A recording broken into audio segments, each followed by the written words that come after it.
Sunnykutty Abraham മാധ്യമപ്രവർത്തകൻ നമുക്കൊപ്പം ചേരുന്നു. ശ്രീ സണ്ണിക്കുട്ടി എബ്രഹാം, സുധാകരൻ സ്ഥിരീകരിക്കുകയാണ് തനിക്കെതിരെ ഇവിടെ നിന്നും റിപ്പോർട്ട് പോയി AICC ജനറൽ സെക്രട്ടറി റിപ്പോർട്ട് കൊടുത്തു. തനിക്കെതിരെ ഗൂഢാലോചന നടക്കുന്നു, തന്നെ നീക്കം നടത്തുന്ന ആരാണെന്ന കാര്യം നിങ്ങൾ അന്വേഷിക്കൂ എന്നാണ് മാധ്യമപ്രവർത്തകരോട് പറഞ്ഞത്. സുധാകരൻ സുരക്ഷിതനാണോ KPCC അധ്യക്ഷ സ്ഥാനത്ത്? അല്ല, അദ്ദേഹത്തിന് എതിരായിട്ടൊരു ഗൂഢാലോചന നടക്കുന്നുണ്ടോ എന്ന കാര്യം നമ്മളെക്കാളൊക്കെ ഏറ്റവും കൂടുതൽ നന്നായിട്ട് അറിയാവുന്ന അദ്ദേഹത്തിനാണ്. അദ്ദേഹം ഉണ്ടെന്നോ ഇല്ലെന്നോ പറഞ്ഞാൽ അത് ശരിയായിരിക്കാം. ഇതൊരു പക്ഷെ പലപ്പോഴും കേരളത്തിലൊക്കെ അല്ലെങ്കിൽ ഏത് സംസ്ഥാനത്താണെങ്കിലും ഒരു PCC പ്രസിഡന്റിനെ മാറ്റുന്ന കാര്യം വരുമ്പോഴേ പ്രതികരണങ്ങൾ ഉണ്ടാവും. പക്ഷെ അതിനെയൊന്നും ഒരു ഗൂഢാലോചന എന്ന് പറഞ്ഞിട്ട് കാര്യമില്ല. ഒരു കൂട്ടം വേറൊരു പുതിയ പ്രസിഡന്റ് വേണം, സുധാകരന്റെ ആരോഗ്യ പ്രശ്നങ്ങളെ ചൂണ്ടിക്കാണിക്കുന്നു.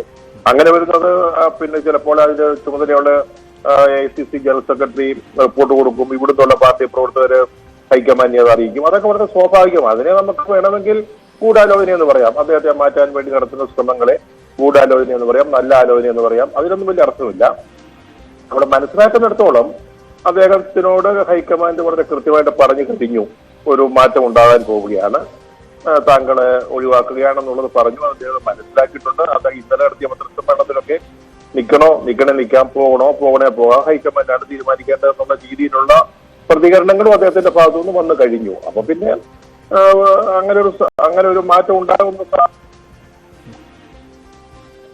ഈ കോൺഗ്രസിന്റെ ഹൈക്കമാൻഡിന്റെ ആലോചന എങ്ങനെയാവാനാണ് സാധ്യത? കാരണം ഇപ്പോൾ പങ്കുവെക്കുമ്പോഴും സുധാകരൻ ഒരു കോൺഫിഡൻസിലാണ് സംസാരിക്കുന്നത്, തന്നെ മാറ്റണമെന്ന് ഇതുവരെ ആവശ്യപ്പെട്ടിട്ടില്ല എന്നാണ് പറയുന്നത്. പക്ഷേ നേതൃത്വം തീരുമാനിച്ചാൽ താനും മാറാൻ തയ്യാറാണെന്നും പറയുന്നുണ്ട്.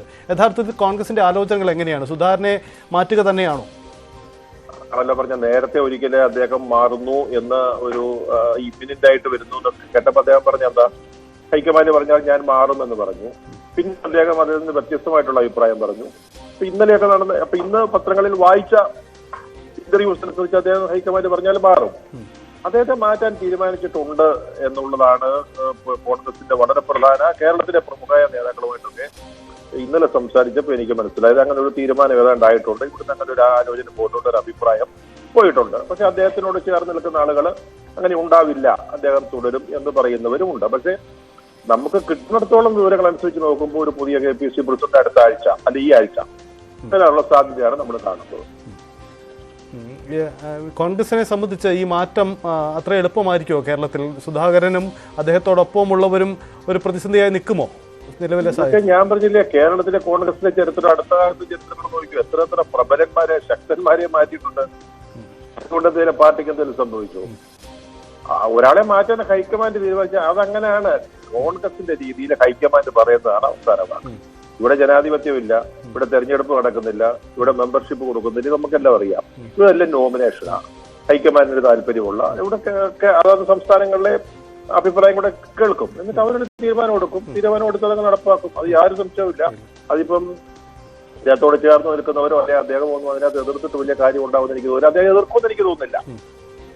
ഈ ഡൽഹിയിലെ സുധാകരന്റെ വാദം ഇങ്ങനെയായിരുന്നാണ് കേൾക്കാൻ അറിഞ്ഞത്. താനും സതീശനും ഒരു പ്രത്യേക പാക്കേജായിട്ട് വന്നവരാണ്, അങ്ങനെ മാറ്റുന്നുണ്ടെങ്കിൽ രണ്ടുപേരിലും മാറ്റം ഉണ്ടാവണം എന്ന വാദമാണ്. അതൊന്നും പിന്നെ അദ്ദേഹത്തെ മാറ്റാൻ മുന്നോട്ട് വയ്ക്കാവുന്ന ഒരു നല്ല ഡിഫൻസ് തന്നെയാണ്.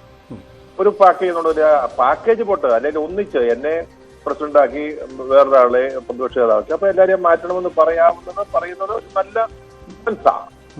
അത് യാതൊരു സംശയമില്ല. പക്ഷെ ആ ഡിഫൻസ് ഒന്നും കോൺഗ്രസ് പോലുള്ള ഒരു പാർട്ടിയിലെ ഇത്തരം കാര്യങ്ങളുടെ തീരുമാനം വരുമ്പോ അതൊന്നും പ്രായോഗികമായിട്ട് അതൊന്നും ആരും എടുക്കാനും പോകുന്നില്ല. ഇപ്പൊ അവരുടെ മുമ്പിലുള്ള അജണ്ട മാറ്റണോ, പകരമായത് ഏതാണ്ട് മാറ്റാൻ തീരുമാനിച്ചിരിക്കുന്നു. ഇപ്പൊ ദിവസങ്ങളിലൊക്കെ തീരുമാനിച്ച് ഒരു പ്രഖ്യാപനം ഉണ്ടാകുമെന്ന് ഞാൻ മനസ്സിലാക്കുന്നത്. വളരെ നന്ദി സണ്ണിക്കുട്ടി എബ്രഹാം.